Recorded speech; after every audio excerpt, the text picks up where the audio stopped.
السلام علیکم ریڈرز، امید ہے سب لوگ خیریت سے ہوں گے۔ ناول دل جان کی ایپیسوڈ 19 اور 20 ایک ساتھ لے کر حاضر ہوں، اور دونوں ایپیسوڈ کافی لانگ ہیں۔ پچھلے ایپیسوڈ آپ کو نہیں دی، اس لیے دونوں ایک ساتھ لے کر آئی ہوں، تو چلیں سٹارٹ کرتے ہیں۔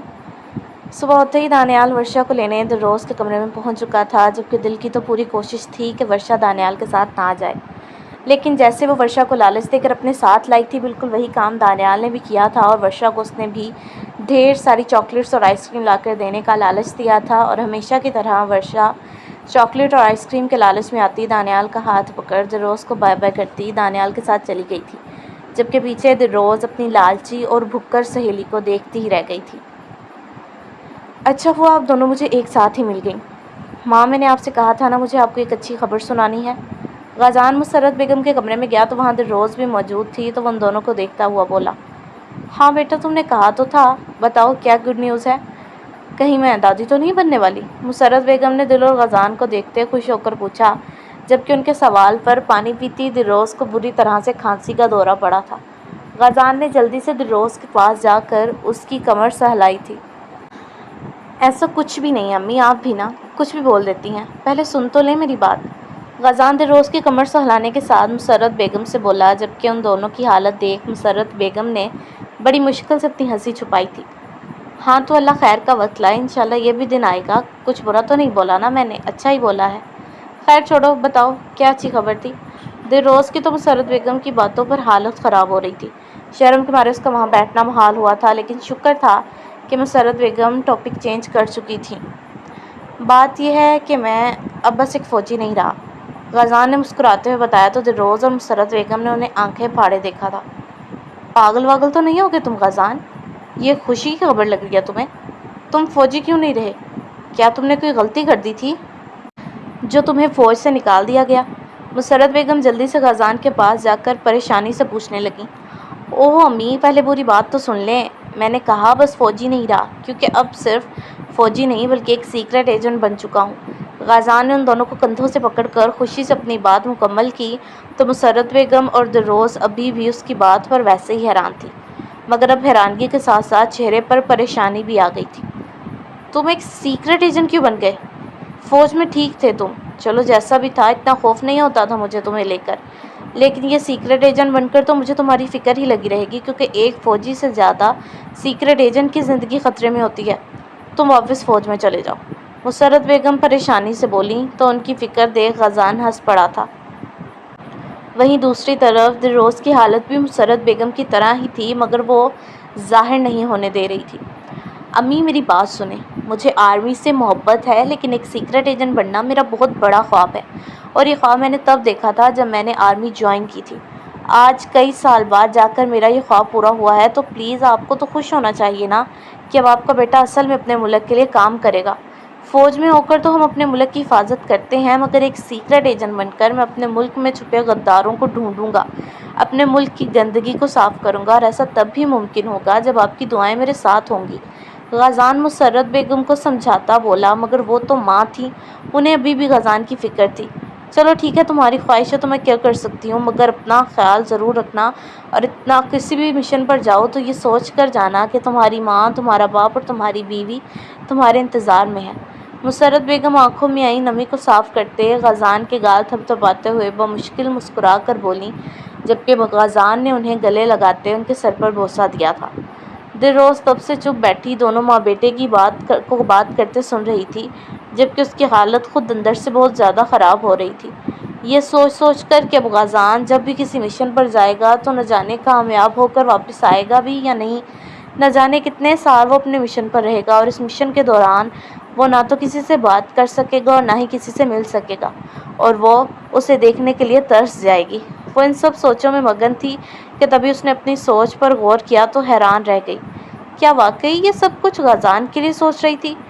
کیا پھر سے وہ اس شخص کو کھونے سے ڈر رہی تھی؟ کیا پھر سے وہ اس شخص کی جدائی سے ڈر رہی تھی؟ اس بات کا احساس ہوتے وہ گھبرا کر کھڑی ہوئی تھی، جبکہ اس کے یوں کھڑا ہونے پر مسرت بیگم اور غازان نے اسے حیران ہوتے دیکھا تھا۔ تم تب سے چپ ہو دلروز، تم کچھ نہیں کہو گی کیا؟ تم غازان کو کچھ نہیں کہو گی؟ منع نہیں کرو گی اسے کیا؟ مسرت بیگم نے دلروز سے پوچھا، تو پہلے تو دلروز نے انہیں نہ سمجھی بھری نگاہوں سے دیکھا، مگر جیسے ہی دماغ نے مسرت بیگم کی بات کو سمجھا تو اس نے فوراً نام میں سر ہلایا۔ نہیں امی، میں کیوں منع کروں گی انہیں؟ ان کی سب سے بڑی خواہش پوری ہوئی ہے، مجھے خوشی ہے اس بات کی۔ دلروز نے چہرے پر جھوٹی مسکراہٹ سجاتے کہا۔ مسرت بیگم نے مسکرا کر سر ہلایا۔ وہیں غازان یہ سن کر خوش ہوا تھا کہ دلروز اس کی خوشی میں خوش ہے۔ آج تقریباً 2 ہفتے بعد پہلی بار ورشا رات کا کھانا کھانے کے لیے ڈائننگ ٹیبل پر آئی تھی، ورنہ وہ ہمیشہ کھانا کمرے میں ہی کھاتی تھی۔ حاجرہ اور صبا ابھی تک واپس نہیں آئی تھیں۔ ان کے مطابق ابھی وہ کچھ دن وہاں رہنا چاہتی ہیں، جبکہ گھر میں کسی کو اعتراض بھی نہیں تھا ان کے وہاں رہنے سے۔ آخر گھر کا سکون کسے برا لگتا ہے؟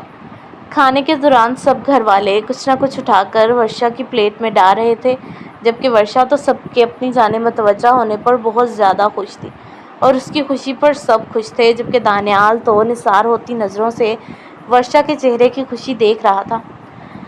کھانے کے بعد سب لوگ لاؤنج میں رکھے صوفے پر جا کر بیٹھ گئے تھے اور مسرت بیگم کچن میں سب کے لیے چائے بنانے جا چکی تھی۔ بیٹھ جاؤ ورشا، تم کیوں کھڑی ہو؟ سب لوگوں کے بیٹھنے کے بعد بھی ورشا کھڑی رہی تو دلروز نے اسے بیٹھنے کو کہا، جس پر وہ ہاں میں سر ہلاتی دانیال کے پاس پہنچ اس کی گود میں بیٹھ چکی تھی۔ اس کی یوں گود میں بیٹھنے پر جہاں سب لوگ حیران ہوئے تھے، وہیں دلروز اور غازان کا قہقہہ بے ساختہ تھا، جبکہ دوسری طرف دانیال شرم سے بے حال ہوا تھا۔ دراصل غلطی اس کی اپنی ہی تھی۔ کمرے میں وہ ہمیشہ صوفے پر بیٹھ کر ورشا کو اپنی گود میں بٹھا کر اس سے باتیں کرتا، اس لیے باہر لاؤنج کے صوفے پر بھی ورشا اس کی گود میں بیٹھ گئی تھی۔ دانیال کی پتلی ہوتی حالت دیکھ فریاد ملک، آصف ملک اور ایوب ملک نے بمشکل اپنی ہنسی کنٹرول کی تھی۔ ورشا میری جان، صوفے پر بیٹھو، سب کے سامنے گود میں نہیں بیٹھتے، دانیال نے آہستہ آواز میں ورشا کے کان میں کہتے اسے اپنی گود سے اٹھانا چاہا، مگر ورشا تو پھر ورشا تھی، اور شاید اس نے آج دانیال کو کچھ زیادہ ہی سب کے سامنے شرمندہ کرنے کا سوچ رکھا تھا۔ نہیں حبی، میں نہیں اٹھوں گی، مجھے نہیں بیٹھنا صوفے پر، مجھے آپ کی گودوں میں بیٹھنا ہے۔ ورشا اس کی گردن کے گرد بازو ڈال کر اس کے گال پر ہونٹ رکھتی بولی، جبکہ ورشا کی حرکت پر دلروز نے اور زیادہ ہنستے دانیال کو شرمندہ کیا تھا، اور تمام بڑوں نے ہنسی روکتے اپنی نظریں پھیر لی تھیں۔ ورشا کو کسی طرح بھی نہ مانتے دیکھ دانیال نے فوراً ورشا کی ٹانگوں کے نیچے سے ہاتھ گزارتے اسے یوں ہی گود میں اٹھائے کھڑا کیا اور بنا ادھر ادھر دیکھے سیڑھیاں چڑھتا اپنے کمرے کی طرف بڑھ گیا۔ اس کے جاتے ہی گھر کے بڑوں کے چہرے پر رکی مسکراہٹ بکھری تھی۔ غازان بھی محض مسکرایا تھا، مگر دلروز تو لوٹ پوٹ ہوتی ابھی تک ہنس رہی تھی، جس پر ایوب ملک نے اسے مصنوعی گھوری سے نوازا تھا، مگر دلروز ابھی بھی ویسے ہی ہنس رہی تھی۔ دلروز کو یہ یوں ہنسنے پر سب کے دلوں میں سکون اترا تھا۔ وہ آج کتنے عرصے بعد کھلکھلا کر ہنسی تھی اور اس گھر کی در و دیوار کو بھی مہکا گئی تھی۔ کمرے میں آتے ہی دانیال نے ورشا کو بیڈ پر بٹھایا تھا۔ ورشا میری جان، یہ آپ کیا کر رہی تھی باہر؟ سب کے سامنے ایسا نہیں کرتے، دانیال نے ورشا کے پاس نیچے زمین پر بیٹھتے کہا تو ورشا نے آنکھیں پھیلائی تھیں۔ کیوں نہیں کرتے؟ ہم کمرے میں بھی تو ایسے ہی آپ کی گود میں بیٹھتے ہیں، ایسے ہی بات کرتے ہیں، آپ کے چیکس پر کشی بھی کرتے ہیں، تو پھر باہر کیوں نہیں کر سکتے؟ ورشا نے معصومیت سے پوچھا، جبکہ دانیال کو اپنی بیوی کی اتنی معصومیت پر رونا آیا تھا۔ کمرے میں کر سکتے ہیں، کیونکہ کمرے میں ہم دونوں کے علاوہ کوئی نہیں ہوتا، باہر تو سب ہوتے ہیں اور ان کو اچھا نہیں لگتا یہ سب کچھ، اس لیے باہر نہیں کرنا ورنہ ڈانٹ پڑے گی۔ دانیال نے پیار سے اس کا ہاتھ پکڑ کر سہلاتے کہا تو ورشا نے اچھی بیویوں کی طرح فوراً اپنے شوہر کی بات مانتے ہاں میں سر ہلایا تھا۔ اوکے، ہم نہیں کرتے، ورشا نے دانیال سے کہتے پیاری سی مسکراہٹ چہرے پر سجائی تھی، جس کو دیکھ دانیال کے چہرے پر بھی مسکراہٹ بکھری تھی۔ حبی مجھے کچھ چاہیے، ورشا نے دانیال کو دیکھتے ہوئے کہا۔ ہاں بولو، کیا چاہیے میری جان کو، میں فوراً لا کر دوں گا، دانیال نے زمین سے اٹھ کر بیڈ پر اس کے ساتھ بیٹھتے ہوئے کہا اور سائڈ ٹیبل پر پڑا پانی کا گلاس لے کر پینا شروع کیا تھا۔ مجھے نا بیبی چاہیے، ورشا نے ایکسائٹڈ ہوتے کہا تو پانی پیتے دانیال کے منہ سے پانی فوارے کی صورت میں نکلا تھا اور اس نے گلاس واپس رکھ فوراً ورشا کو دیکھا۔ کیا چاہیے؟ دانیال نے دوبارہ پوچھا، کیونکہ اسے لگا شاید اس نے غلط سن لیا ہے۔ میں نے کہا مجھے بیبی چاہیے، ورشا نے دوبارہ سے اپنی بات دہرائی تھی۔ کس نے سکھائی اب یہ تمہیں بات؟ اس دلروز کو تو میں چھوڑوں گا نہیں، حد ہی کر رہی ہے، پتہ نہیں کیا سے کیا سکھاتی جا رہی ہے تمہیں۔ دانیال کو لگا یہ بات بھی دلروز نے ہی اس کے دماغ میں ڈالی ہے، اس لیے دلروز کو کوستا بولا۔ نہیں دلروز، آپ نے نہیں کہا، ہم خود مانگ رہے ہیں، آپ سے۔ ورشا نے دونوں ہاتھ نام میں ہلاتے اسے دانیال کی غلط فہمی دور کی تھی۔ اگر دلروز نے نہیں کہا تو آپ سے تو پھر یہ بات کیسے کی؟ دانیال کو یہ سوال پریشان کر رہا تھا کہ اگر دلروز نے ورشا کو نہیں کہا تو پھر ورشا نے کہاں سے یہ سیکھا؟ کیا آپ نے کوئی بچہ دیکھ لیا تھا کیا اس نے کوئی بچہ دیکھ لیا تھا جو اسے اب بیبی چاہیے تھا؟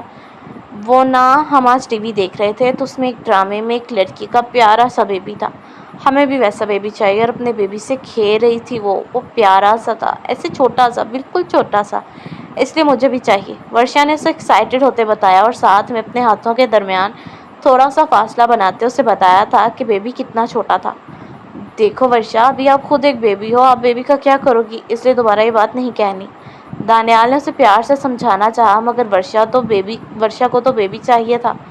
نہیں مجھے چاہیے، مجھے بھی میرا بیبی چاہیے، میں بھی اسے کھیلوں گی، مجھے لا کر دیں۔ مجھے نہیں پتا، اگر آپ نے نہ لا کر دیا تو میں ناراض ہو جاؤں گی آپ سے، ورشا نے ضد کرتے کہا۔ ورشا میری گڑیا، بچے کون سا بازاروں میں بکتے ہیں جو میں تمہیں لا کر دے دوں؟ جب آپ بڑی ہو جاؤ گی نا تو خود بخود آپ کا بیبی آ جائے گا۔ دانیال کو سمجھ نہیں آ رہا تھا وہ ورشا کو کیسے سمجھائے، جبکہ ورشا کی تو ایک ہی ضد تھی کہ اسے بیبی چاہیے۔ ہاں تو میں نے کب کہا کہ بیبی بازار میں بکتے ہیں؟ وہ ڈرامے والی لڑکی بھی کون سا بازار سے لائی تھی؟ پتہ ہے اس کو، پہلے الٹیاں آئی تھیں تو ایک آنٹی نے کہا تمہارا بیبی آنے والا ہے، اور پھر اس کا پیٹ اتنا بڑا ہو گیا، اور پھر ایک دن چھوٹا سا بیبی آیا تھا اس کے پاس، اس لیے مجھے بھی چاہیے، مجھے اور کتنا بڑا ہونا پڑے گا کہ میرا بھی بیبی آ جائے۔ وہ ڈرامے والی لڑکی بھی تو میرے جتنی ہی تھی۔ ورشا نے اسے مکمل بتایا تھا کہ کیسے کیسے ڈرامے والی لڑکی کے پاس بیبی آیا تھا، جبکہ اس کی باتوں اور ضد پر دانیال اپنے سر کو تھام کر رہ گیا تھا۔ اسے غصہ آیا تھا خود پر کہ کیوں اس نے ورشا کو ٹی وی دیکھنے کی اجازت دی۔ وہ آپ کی جتنی تھی، مگر آپ پھر بھی بچی ہو، اور بس آپ کو بیبی ابھی نہیں ملے گا۔ دانیال نے جیسے بات ختم کرنا چاہی، مگر ورشا کہاں بھی بات ختم کرنے والی تھی۔ کب آئے گا میرا بیبی؟ مجھے کیا کرنا پڑے گا بیبی کہ بیبی آ جائے؟ ورشا نے معصومیت سے پوچھا، جبکہ دانیال اسے دیکھ کر رہ گیا تھا۔ اب وہ اسے کیا بتاتا کہ اسے کیا کرنا پڑے گا بیبی لانے کے لیے۔ دیکھو بیبی جو ہے نا وہ اللہ تعالیٰ دیتے ہیں، اس لیے آپ ویٹ کرو کہ اللہ تعالیٰ آپ کو کب بیبی دیں گے، ٹھیک ہے؟ دانیال نے اسے بالکل ویسے سمجھایا جیسے کوئی بڑا کسی چھوٹے بچے کو کوئی ایسی بات سمجھاتا ہے جس کا بچے کو علم نہیں ہونا چاہیے۔ ٹھیک ہے، پھر میں ویٹ کر لوں گی جب تک اللہ تعالیٰ مجھے بیبی نہیں دیتے، اور میں اللہ تعالیٰ سے روز دعائیں بھی مانگوں گی کہ وہ مجھے بیبی دے دیں، ورشا نے منہ لٹکائے دھیمی آواز میں کہا، جبکہ اس کو یوں اداس دیکھ کر دانیال کو بالکل بھی اچھا نہیں لگا تھا۔ غزان کی دلروز کو منانے کی کوشش جاری تھی۔ وہ روز اس سے معافی مانگنے کے لیے تحفے لاتا، اس کے لیے پھول لاتا، جسے دلروز پہلے تو قبول نہ کرتی، مگر اب غزان سے پکڑ لیتی تھی، اور ساتھ غزان کی انہی کوششوں کا ہی نتیجہ تھا کہ دلروز غزان سے خود بھی مخاطب ہو جاتی تھی۔ ان کے درمیان سب کچھ ٹھیک نہیں ہوا تھا، مگر غزان کے لیے دل میں آئی اتنی تبدیلی ہی بہت تھی۔ آج حاجرہ بیگم اور صبا دونوں ہی واپس آ گئی تھیں، جبکہ ان کے واپس گھر آنے پر دلروز کو بھی بالکل خوشی نہیں ہوئی تھی، اور ورشا بھی حاجرہ بیگم کو دیکھ ڈر گئی تھی۔ حاجرہ بیگم نے جیسے سوچا تھا بالکل ویسا ہوا تھا۔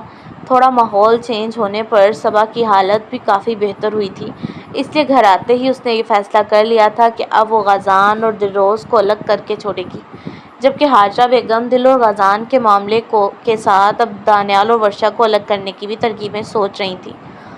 چائے بنا رہی ہو تو ایک کپ میرے لیے بنا دینا، میرا سر بہت درد کر رہا ہے۔ دلروز کچن میں کھڑی اپنے اور غزان کے لیے چائے بنا رہی تھی کہ تبھی صبا کچن میں آتی دلروز سے بولی۔ اس کا انداز بالکل ایسے تھا جیسے کوئی مالک نوکر پر حکم چلاتا ہو۔ دلروز کو اس کا انداز برا تو بہت لگا، لیکن وہ خاموشی سے سر ہلاتی ایک کپ دودھ اور ساس پین میں ڈال چکی تھی۔ ویسے خوش تو بڑی ہوگی نا تم، آخر غزان سے نکاح جو ہو گیا تمہارا، لیکن اگر تم اس خوش فہمی میں ہو کہ غزان اب ہمیشہ تمہارا رہے گا تو میں تمہیں بتا دوں یہ خوش فہمی اپنے اندر سے نکال دو۔ پہلے میں دکھی تھی اور اپنے دکھ میں اپنے کمرے میں بند رہی، لیکن اب میں بہت جلد تمہارے اور غزان کے رشتے کو توڑ کر رہوں گی اور غزان کو واپس حاصل کر کے رہوں گی، کیونکہ وہ صرف میرا ہے۔ صبا دلروز کو غصے سے بول رہی تھی، جبکہ دلروز بالکل ایسے کھڑی تھی جیسے اسے صبا کی باتیں سنائی ہی نہ دے رہی ہوں۔ دلروز کا یوں خود کو اگنور کرنا صبا کو اور زیادہ غصہ دلا رہا تھا۔ تمہاری اتنی ہمت کہ تم مجھے اگنور کرو، تم سمجھتی کیا ہو خود کو؟ بد کردار، ماں کی بد کردار بیٹی۔ صبا نے غصے سے دلروز کو کندھے سے پکڑ کر اپنی طرف اس کا رخ کرتے کہا تو اپنی ماں کے بارے میں صبا کے اتنے گھٹیا الفاظ سن کر دلروز کو غصہ آیا تھا اور اس نے الٹے ہاتھ کا زوردار تھپڑ صبا کے منہ پر مارا تھا۔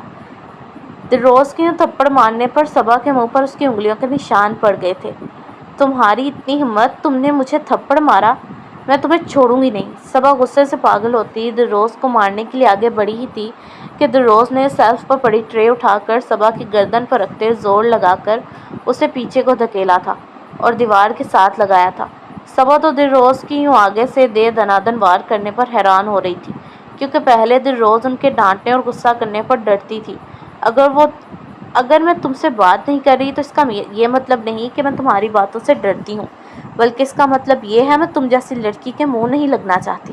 میری ماں کو بد کردار کہنے سے پہلے یہ سوچ لینا کہ دلروز اپنی ماں کے بارے میں غلط الفاظ استعمال کرنے والوں کی زبان کو گدی سے کھینچ لینے کی ہمت رکھتی ہے۔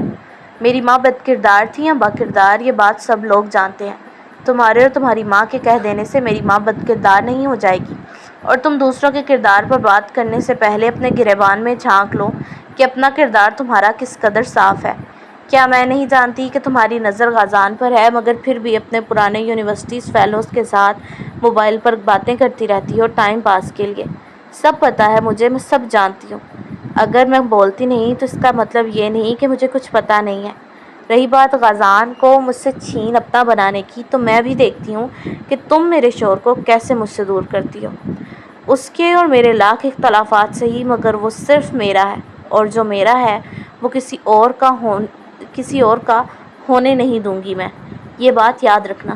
دلروز نے تو آج صبا کو حیران ہی کر دیا تھا، جبکہ دل کی باتوں اور انداز سے صبا اندر ہی اندر ڈرتی اپنے دونوں ہاتھوں سے گردن پر رکھی ٹرے کو ہٹانے کی بھی ساتھ ساتھ کوشش کر رہی تھی، مگر دلروز نے اس قدر اس کی گردن پر ٹرے کا دباؤ ڈالا ہوا تھا کہ صبا کو لگ رہا تھا ابھی اس کا سانس بند ہو جائے گا۔ صبا کی بری ہوتی حالت دیکھ دلروز نے اس کی گردن سے ٹرے ہٹاتے واپس شیلف پر رکھی تھی اور چائے کے نیچے چولہا بند کرتے کپوں میں چائے ڈالنا شروع کی تھی۔ ٹرے کے ہٹتے ہی صبا بری طرح سے کھانستی زمین پر بیٹھ گئی تھی، جبکہ ٹرے کا نشان بھی گردن پر پڑ گیا تھا۔ امید ہے تم اچھی طرح سے میری باتوں کو سمجھ گئی ہوگی۔ اگر نہیں سمجھی تو بھی مجھے کوئی مشکل نہیں ہوگی دوبارہ تمہیں سمجھانے میں، مگر یاد رکھنا اگلی بار میں اس سے بھی برا پیش آؤں گی تمہارے ساتھ۔ اور مجھے اب پرانی دلروز سمجھنے کی کوشش نہیں کرنا، جو ڈر کر غازان کے پیچھے چھپ جاتی تھی۔ یہ دلروز خود پر بری نظر رکھنے والے مردوں اور تم جیسی ہاتھ سے دوڑتوں کو اچھے سے سبق سکھانا جانتی ہے۔ اپنی چائے خود ڈال لینا کپ میں نے بنا دی ہے، اتنا احسان مانو۔ دل اپنے اور غازان کی چائے کے کپ ٹرے میں رکھتے کچن سے باہر جاتی بولی، جبکہ صبا ابھی تک اپنے گلے پر ہاتھ رکھتی اپنا سانس بحال کر رہی تھی۔ وہ تو دل کو ڈرانے آئی تھی پر منہ کی کھا کر بیٹھ گئی تھی۔ ایپیسوڈ 20۔ دلروز کے رویے سے صبا اتنا تو جان گئی تھی کہ جتنا وہ سمجھ رہی تھی اتنا آسان نہیں دلروز اور غازان کے درمیان دوریاں لانا، لیکن اسے کسی بھی حال میں غازان چاہیے تھا۔ اس کی ضد بن چکا تھا وہ، کیونکہ اب اسے دلروز کو نیچا دکھانا تھا، اپنی بے عزتی کا بدلہ لینا تھا۔ دلروز کے ان دنوں یونیورسٹی کے پیپر ہو رہے تھے اور آج اس کا لاسٹ پیپر تھا۔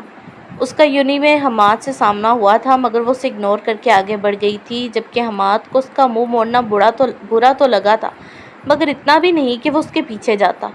وہ ڈریسنگ ٹیبل کے سامنے کھڑی یونیورسٹی جانے کے لیے تیار ہو رہی تھی، مگر تبھی غازان جو ابھی کمرے میں آیا تھا دلروز کے پاس جا کر کھڑا ہوتے اسے پیچھے سے ہگ کر چکا تھا۔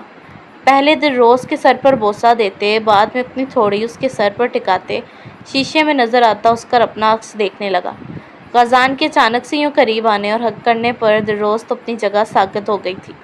یہ پہلی دفعہ تھا کہ غازان نکاح کے بعد یوں اس کے قریب آیا تھا۔ وہ اسے مناتا رہتا تھا، معافی مانگتا رہتا تھا، مگر کبھی بھی اس نے یہ سب نہیں کیا تھا۔ کیا کر رہے ہیں آپ؟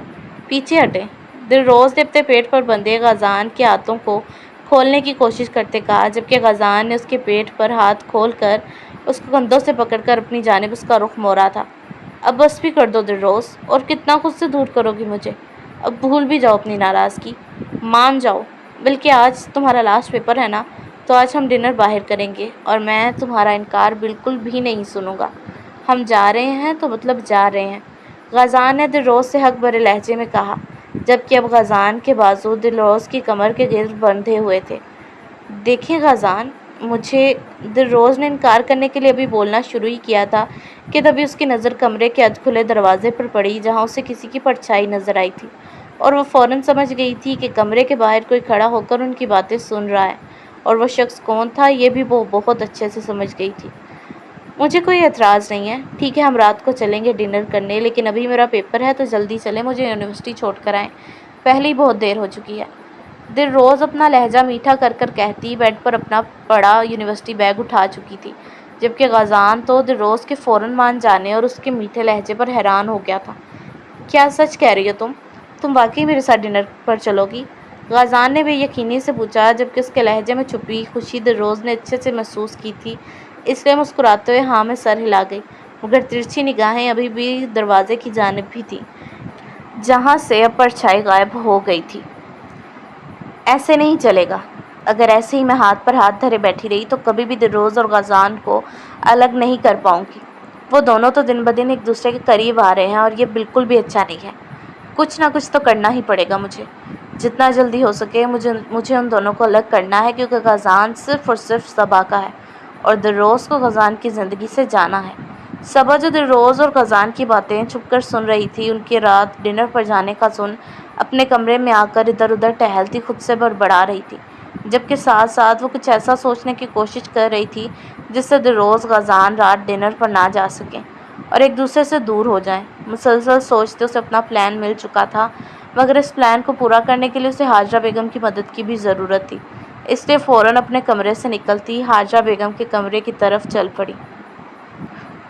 دانیال ورشا کو لے کر ہاسپٹل گیا ہوا تھا، اس کا چیک اپ کروانے، اور تمام مرد حضرات آفس میں تھے، جبکہ مسرت بیگم اور حاجرہ بیگم بازار گئی ہوئی تھیں۔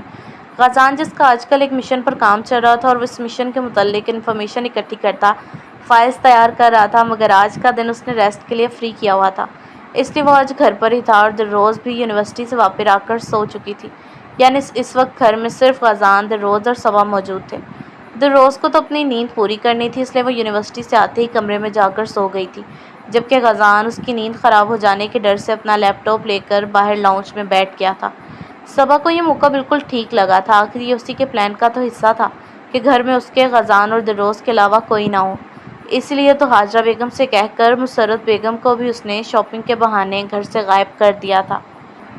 اپنے کمرے سے نکل کر وہ لاؤنج میں بیٹھے غازان کے پاس آ کر بیٹھ گئی تھی، جبکہ اس کے یوں اپنے ساتھ صوفے پر آ کر بیٹھنے پر غازان نے لیپ ٹاپ سے نظریں ہٹائے اسے دیکھا اور پھر واپس سے اپنی نظریں لیپ ٹاپ پر جما لی تھیں۔ آپ سے ایک سوال پوچھوں؟ صبا نے غازان پر اپنی نظریں ٹکائے پوچھا، جبکہ اس کے دیکھنے کا طریقہ ایسا تھا جیسے کوئی انسان کسی چیز کو ترسی نگاہوں سے دیکھتا ہے۔ پوچھو، غازان نے بنا اس کی طرف دیکھے لیپ ٹاپ پر اپنا کام کرتے اسے بولنے کو کہا۔ آپ نے کیوں دلروز سے شادی کی؟ آپ انکار بھی تو کر سکتے تھے، کیا ضرورت تھی آپ کو اس جیسی بد کردار لڑکی سے شادی کرنے کی؟ صبا بھی بول ہی رہی تھی کہ غازان نے غصے سے اپنا لیپ ٹاپ بند کیا تھا، جبکہ اس کے اتنی زور سے لیپ ٹاپ بند کرنے پر صبا ڈر کر صوفے سے اچھلی تھی۔ دیکھو صبا، اگر تم نہیں چاہتی کہ میں تمہیں کچھ برا بھلا بولوں تو اپنی زبان اور الفاظ پر قابو رکھو، ورنہ یہ تم بھی اچھے سے جانتی ہو کہ غازان ملک دلروز کی طرف اٹھنے والی انگلی کو توڑنا اور اس کے خلاف بولنے والی زبان کو کاٹنا اچھے سے جانتا ہے۔ غازان نے غصے سے صبا کو دیکھتے ایک ایک لفظ چبا کر کہا تھا، جبکہ غازان کی دلروز کے لیے پوزیسونیس دیکھ کر صبا کو اور زیادہ دلروز سے جلن ہوئی تھی۔ کیوں نہ کہوں میں اسے بد کردار؟ ابھی آپ بھی تو جانتے ہیں نا کہ وہ جس شخص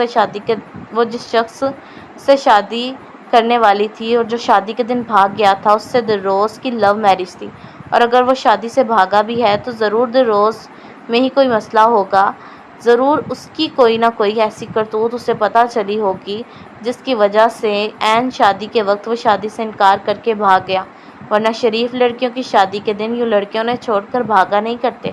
لوگ بھی اتنی باتیں کر رہے تھے اس کے بارے میں۔ صبا غصے سے پاگل ہوتی دلروز کے بارے میں نفرت سے بول رہی تھی، جبکہ غازان کے صبر کا پیمانہ لبریز ہوا تھا اور وہ لیپ ٹاپ سائڈ پر رکھتے صوفے سے کھڑا ہوتا صبا کی گردن پکڑ چکا تھا۔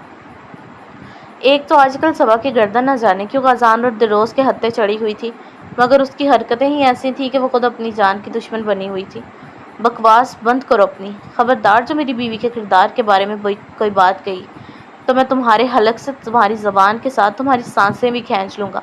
لوگ کیا کہتے ہیں اس کے بارے میں مجھے کوئی پرواہ نہیں، کیونکہ میں اچھے سے جانتا ہوں میری بیوی کا کردار کیسا ہے۔ سب سے بڑھ کر وہ میری بیوی ہونے سے پہلے میری دل ہے، اور غازان ملک یعنی دل کا جان اپنی دل کے لیے کس قدر پاگل ہے گھر کا ایک ایک فرد جانتا ہے، لہٰذا دوبارہ کبھی اس کے بارے میں غلط الفاظ مت نکالنا۔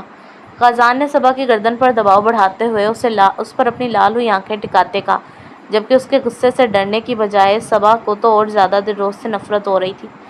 بہت محبت ہے نا غازان ملک کو اس دلروز سے، تو دیکھنا ابھی کیسے غازان ملک کی محبت کا جنازہ نکلواتی ہوں۔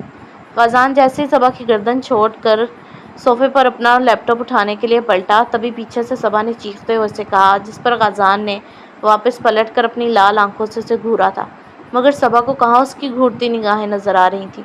اس کو تو بس یہ نظر آ رہا تھا کہ کیسے غازان اس کے سامنے دلروز کوئی اپنی زندگی میں اہمیت جتا رہا ہے۔ شیطانی مسکراہٹ سے اسے دیکھتے اگلے ہی لمحے وہ اپنے کندھے کو پکڑ کر پھاڑ چکی تھی، جبکہ غازان جو ابھی اس پر غصہ کرنے ہی والا تھا اس کی حرکت پر حیران ہی رہ گیا تھا۔ یہ کیا کر رہی ہو تم؟ پاگل تو نہیں ہو گئی؟ غازان اس کو اپنے ہی کپڑے پھاڑتے دیکھ غصے سے چیخا، جبکہ اس کے چیخنے کو اگنور کرتے صبا اپنے بال بگاڑتے اور ہونٹوں پر لگی لپسٹک کو ہاتھ کی پشت سے رگڑ کر صاف کرتی چہرے پر پھیلا چکی تھی، اور پھر شیطانی ہنستی بھاگ کر غازان کے کمرے کے پاس پہنچتی اس کا کمرہ زور زور سے کھٹکھٹانے لگی اور ساتھ ساتھ سونے اور چیخنے کی ایکٹنگ شروع کر چکی تھی، جبکہ غازان کو سمجھ نہیں آ رہا تھا کہ آخر وہ کرنا کیا چاہتی ہے۔ وہ پریشانی سے اس کی ساری کارکردگی دیکھ رہا تھا۔ دلروز جو کمرے میں سکون سے سو رہی تھی، یوں اچانک دھڑا دھڑ دروازہ کھٹکنے کی آواز سے ایک دم ہڑبڑا کر اٹھی تھی۔ غور کرنے پر اسے ایسا معلوم ہوا جیسے کوئی رو اور چیخ رہا ہو۔ دلروز فوراً بیڈ سے اتر کر دروازے کے پاس جاتی دروازہ کھول چکی تھی، جبکہ اس کے دروازہ کھولتے ہی صبا کمرے میں آتی اس کے پیچھے جھکتی ڈرنے کی ایکٹنگ کرنے لگی۔ پلیز پلیز دل، مجھے بچا لو ورنہ میں کہیں کی نہیں رہوں گی۔ صبا دلروز کے پیچھے خود کو چھپانے کی کوشش کرتے روتے ہوئے بولی، جبکہ دلروز کو کچھ سمجھ نہیں آ رہا تھا کہ آخر ہوا کیا ہے اس کے ساتھ۔ کیا ہوا ہے صبا؟ کچھ بتاؤ تو صحیح، کس سے ڈر رہی ہو؟ دلروز نے اس کے کندھے پر ہاتھ رکھتے پریشانی سے پوچھا، جس پر صبا نے باہر کھڑے غازان کی طرف اشارہ کر دیا تھا، جس کی ساری پلاننگ کو سمجھ چکا تھا، مگر اس کے چہرے پر پریشانی تھی کیونکہ اسے یہ ڈر تھا کہ کہیں دلروز صبا کی ایکٹنگ کو سچ نہ مان لے۔ صبا کے اشارے پر دلروز نے پیچھے پلٹ کر دیکھا تو وہاں غازان کو دیکھ اس کی آنکھیں حیرت سے پھیل گئی تھیں۔ پلیز دلروز، مجھے بچا لو، مجھ سے زبردستی کی کوشش کر رہا ہے تمہارا شوہر۔ یہ دیکھو اس نے میری کیا حالت کی ہے، مجھے کہیں کا نہیں چھوڑا اس نے۔ صبا دلروز کے سامنے اپنے بازو کرتی بولی، جس پر اس نے خود ہی اپنے ناخنوں سے زخم کیے تھے، جبکہ دلروز تو ابھی بھی حیرانگی سے غازان کو دیکھ رہی تھی، جس کی آنکھوں میں ایک انجانا خوف تھا، اور آہستہ سے گردن نہ ہلاتے جیسے اس نے دلروز کو اپنے بے گناہ ہونے کا بتایا تھا۔ دلروز صبا کا ہاتھ پکڑ کر اسے واپس لاؤنج میں لے کر آئی اور غازان کے سامنے کھڑی ہوئی تھی، جبکہ صبا ابھی بھی ڈرنے کی ایکٹنگ کرتے دلروز کے پیچھے چھپ رہی تھی۔ یہ سب کیا ہے غازان؟ اپنے ہی گھر کی عزت پر کوئی نظر رکھتا ہے؟ کیسے مرد ہیں آپ؟ آپ کو اپنے ہی گھر کی عزت کو نیلام کرتے ہوئے شرم نہیں آئی؟ آپ کو اپنے گھر کی عزت پر نظر رکھتے، اس سے بے لباس کرنے کی کوشش کرتے شرم نہیں آنی چاہیے؟ دلروز غازان پر چیختی ہوئی بولی، جبکہ اس کے الفاظوں پر غازان کے اندر چھن سے کچھ ٹوٹا تھا۔ اسے لگا تھا دلروز اس کا یقین کرے گی، مگر وہ تو صبا کا یقین کر رہی تھی۔ غازان نے دلروز سے نظریں ہٹا کر پیچھے صبا کو دیکھا، جو اسے دیکھ کر شیطانی مسکراہٹ چہرے پر سجائے آنکھ ونک کر گئی تھی، جبکہ دلروز جیسے ہی پیچھے صبا کی طرف پلٹی تو صبا نے فوراً اپنے چہرے پر مظلومیت کا لبادہ اوڑھ لیا تھا۔ میں نہیں جانتی کہ انہوں نے ایسا کیوں کیا، مگر میں تو کسی کو منہ دکھانے کے قابل بھی نہیں رہی، میری عزت چٹا۔ صبا دلروز کے سامنے اپنا ڈرامہ جاری رکھنے کے لیے روتے ہوئے بول ہی رہی تھی کہ تبھی دلروز نے ایک زوردار تھپڑ صبا کے منہ پر مارا تھا، جبکہ یہ سلسلہ رکا نہیں تھا۔ دلروز نے 3 4 ایک ساتھ تھپڑ صبا کے منہ پر مارے تھے۔ تمہیں لگا تھا یہی سب بولوں گی میں اپنے شوہر کو؟ تمہاری اطلاع کے لیے عرض ہے صبا بی بی کہ تم نے غلط چال چلی ہے۔ پہلے اپنے ڈرامے میں جان لاتی، سارے ثبوت مٹاتی، کیونکہ تمہارے ناخنوں میں لگا خون اور ہاتھ کی پشت پر لگی لپسٹک تمہارے ہی خلاف گواہی دے رہی ہیں۔ اور یہ جو تمہارے سامنے شخص کھڑا ہے نا، جس کے اوپر تم گھٹیا الزام لگا رہی ہو، اس شخص کو میں 19 سالوں سے جانتی ہوں۔ 11 سال تو میں اسی کے کمرے میں سوتی رہی ہوں۔ اس نے کبھی مجھے پیر ٹچ نہیں کیا۔ جب چاہے اس کے کمرے میں گئی، رات دیر تک اس سے باتیں کی، مگر اس شخص نے کبھی گندی نظر نہیں رکھی مجھ پر۔ جب چاہے فائدہ اٹھا سکتے تھے وہ میرا، مگر وہ گھٹیا نہیں تھے۔ چلو پہلے کی بات تو چھوڑو، 1.5 مہینہ ہو گیا ہماری شادی کو۔ آج تک میں نے اپنے بیوی ہونے کے فرض نہیں نبھائے، کوئی حقوق پورے نہیں کیے، مگر اس شخص نے میری اجازت کے بغیر مجھے ہاتھ بھی نہیں لگایا اور کبھی مجھ سے حقوق بھی نہیں مانگے اپنے۔ اور تم سوچ رہی ہو کہ میں ایسے شخص پر شک کروں گی، اپنے شوہر پر شک کروں گی، وہ بھی تم جیسی لڑکی کے پیچھے؟ وہ میرے جان ہے، اور دل اچھے سے جانتی ہے کہ اس کے جان کا کردار کیسا ہے۔ جو شخص اپنی محرم کے ہر وقت میسر ہونے کے باوجود اسے ہاتھ بھی نہ لگائے، میں کیسے مان لوں کہ وہ ایک نامحرم کو ہاتھ لگائے گا؟ روز صبح پر چیختے ہوئے بول رہی تھی، جبکہ چیخنے کے سبب اس کا لہجہ اور پورا وجود کانپ رہا تھا۔ غازان جو پہلے روز کے الفاظوں پر دکھی ہوا تھا، اب اس کی باتیں سن اسے یقین ہی نہیں آیا تھا کہ کیا واقعی یہ سب کچھ روز اس کے بارے میں بول رہی ہے۔ دوسری طرف صبا اپنی گال پر ہاتھ رکھے روز کو دیکھ رہی تھی۔ روز میں سچ کہہ رہی ہوں۔ صبا نے پھر سے اپنا ڈرامہ کرنا چاہا، مگر روز نے اپنے دونوں ہاتھ اس کے سینے پر رکھتے اسے پیچھے دھکا دیا تھا، جس سے وہ زمین پر گری تھی۔ دفع ہو جاؤ یہاں سے صبا، مجھے مجبور مت کرو کہ میں تمہارا قتل کر دوں، کیونکہ تمہیں دیکھ کر مجھے تم سے اتنی نفرت ہو رہی ہے کہ میں بہت مشکل سے خود پر کنٹرول کیے کھڑی ہوں، ورنہ تمہارا گلا دبا دوں ابھی اور اسی وقت۔ دفع ہو جاؤ یہاں سے۔ روز صبا پر چیختی ہوئی بولی تو صبا کو احساس ہوا کہ اس کا سارا ڈرامہ بیکار گیا ہے، اس لیے واپس کھڑی ہوتی دونوں کو نفرت سے دیکھنے لگی۔ تم دونوں کو نہیں چھوڑوں گی۔ پہلے تو مجھے صرف غازان چاہیے تھا، مگر اب میں تم دونوں سے اپنی اس بے عزتی کا بدلہ لوں گی۔ ایسا حال کروں گی نا تمہارا کہ تمہارے ساتھ ساتھ تمہارے شوہر کو بھی بے حد تکلیف ہوگی، کہیں منہ دکھانے لائق نہیں چھوڑوں گی تمہیں۔ اتنی تکلیف پہنچاؤں گی نا کہ دونوں اپنی تکلیف میں گھٹ گھٹ کر مر جاؤ گی۔ دیکھنا تم، یہ وعدہ ہے میرا تم سے۔ صبا انگلی سے ان دونوں کو وارن کرتی دھمکی دے کر اپنے کمرے کی طرف چلی گئی تھی، جبکہ پیچھے روز، جس کا جسم بری طرح سے کانپ رہا تھا، زمین پر گرنے کے انداز میں بیٹھی تھی، جبکہ اس کی آنکھوں سے آنسو بھی لگاتار بہہ رہے تھے۔ غازان روز کو یوں ہی زمین پر بیٹھ کر روتا دیکھ بھاگ کر اس کے پاس پہنچا تھا اور اس کے قریب بیٹھ کر اسے گلے لگا چکا تھا۔ وہ نہیں جانتا تھا روز کیوں رو رہی ہے، مگر اس کا رونا غازان کو تکلیف دے رہا تھا۔ روز کو خود بھی نہیں پتا تھا کہ آخر اس کی آنکھوں سے آنسو کیوں نہیں رک رہے۔ اسے بس اتنا پتا تھا کہ صبا کا غازان پر الزام لگانا اس کو جلتے انگاروں پر لے آیا تھا۔ واقعی میں ہی اس کا بس چلتا تو وہ صبا کا قتل کر دیتی۔ آج کے ہوئے واقعے کا گھر میں کسی کے ساتھ بھی ذکر نہیں کیا گیا تھا۔ ہاں، صبا نے ہاجرہ بیگم کو سب کچھ بتا دیا تھا، جبکہ ہاجرہ بیگم کو بھی یقین نہیں آیا تھا کہ کیا واقعی میں ہی اتنی بری سچویشن میں بھی روز نے غازان کا یقین کیا، جبکہ ان دونوں ماں بیٹی کو اب اور زیادہ روز سے نفرت ہونے لگ گئی تھی۔ دونوں کے ہی ارادے روز کو لے کر اور خطرناک ہو گئے تھے، جبکہ یہ تو طے تھا کہ اب یقیناً وہ روز کے ساتھ بہت برا کرنے والی تھی۔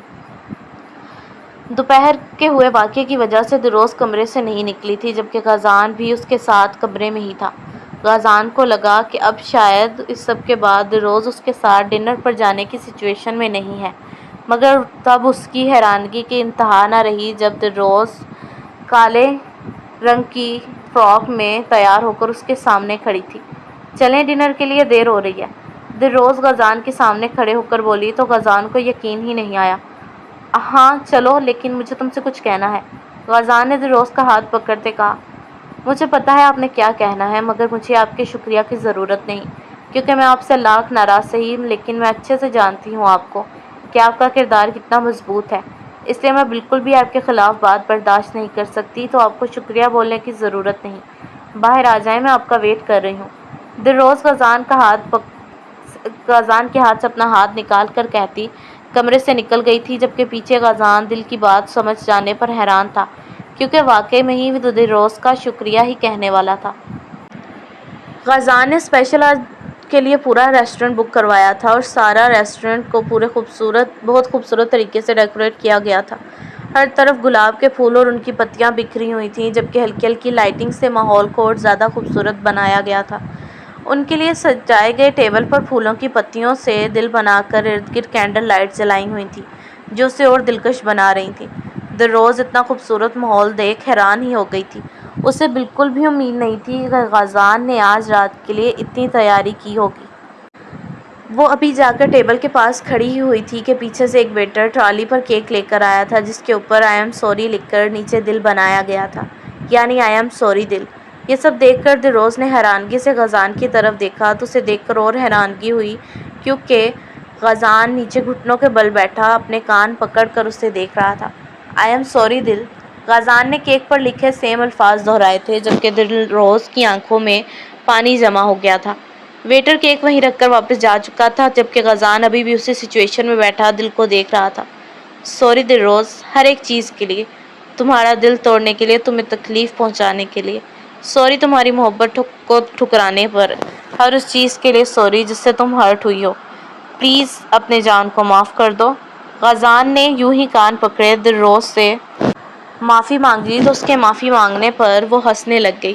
غزان نے حیرانگی سے اسے ہنستے ہوئے دیکھا تھا جبکہ دلروز پاگلوں کی طرح ہنستے ایک دم سے رونا شروع ہو گئی تھی۔ غزان اس کے یوں ریئیکٹ کرنے پر پریشان ہوتا کھڑا ہوا تھا۔ دلروز بری طرح سے روتی ٹیبل کے پاس پڑی چیئر پر بیٹھ گئی تھی۔ آپ کی معافی سے کیا ہوگا غزان؟ کیا گیا وقت ہماری زندگی سے چلا جائے گا؟ ہم سچ میں وہ وقت نہیں بھول سکتے جب آپ نے ہماری محبت کو ٹھکرایا تھا، ہماری محبت کو دل لگاؤ کہا تھا، بچپنا کہا تھا اور ہمیں چھوڑ کر چلے گئے تھے۔ ہمیں بہت تکلیف ہوئی تھی، بہت زیادہ۔ اتنی تو ہمیں اپنی نس کاٹنے پر تکلیف نہیں ہوئی تھی جتنی ہمارے دل میں آپ کے الفاظوں اور آپ کے چھوڑ جانے پر ہوئی تھی۔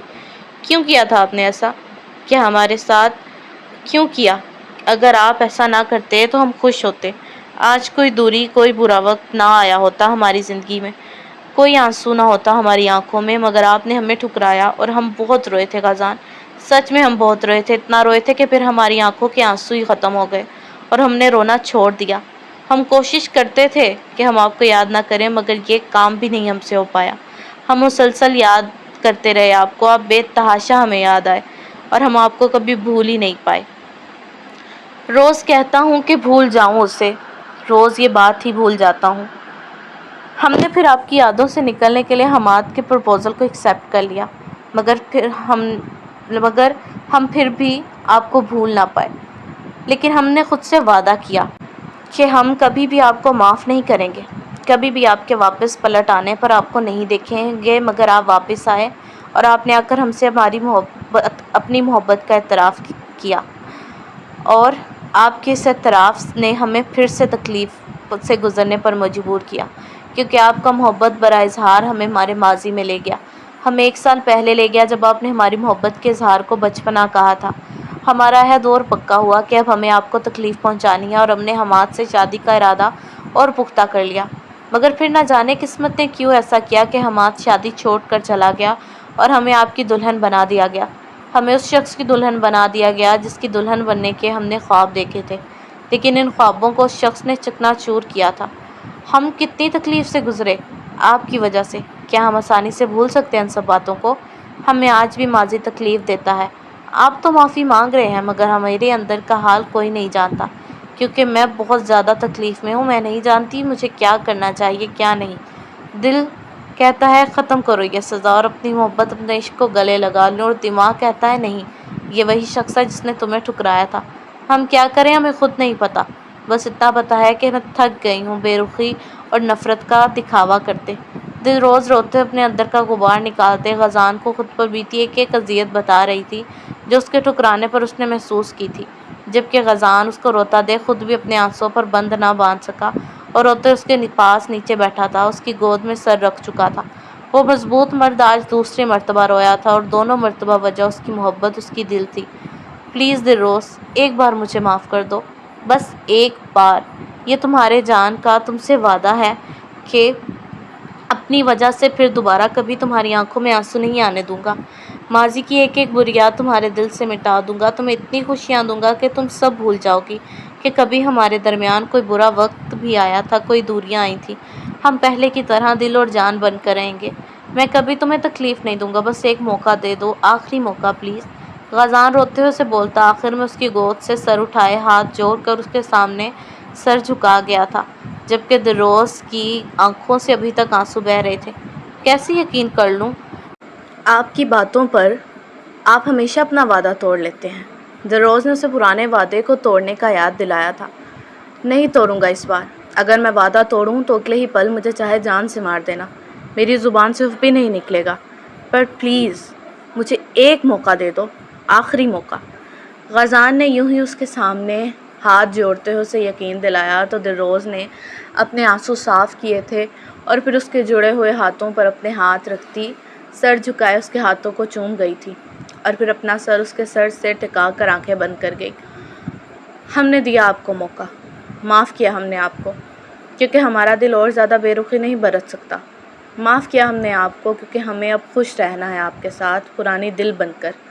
دلروز نے نم لہجے میں اس سے کہا تو غزان خوش ہوتا کھڑا ہوا اور پھر دلروز کو بھی کھڑا کرتے اسے کس کر گلے لگا چکا تھا، جبکہ خود کو دلروز پرسکون محسوس کر رہی تھی۔ سو ریڈرز، یہ تھی ایپیسوڈ 19 اور 20، لانگ تھیں، دیکھ لیں، میں نے 41 منٹ کی ریکارڈنگ کی ہے، تو لائک کر دینا یار اس بار، تو کمنٹ میں بتانا بھی ایپیسوڈ کیسی لگیں، اور چینل سبسکرائب نہیں کیا تو کر لیجئے تاکہ نیو آنے والی ایپیسوڈز مل جائیں۔ تو اسٹے بلیسڈ ود ہیپینس، ہنستے رہیں مسکراتے رہیں، اللہ حافظ۔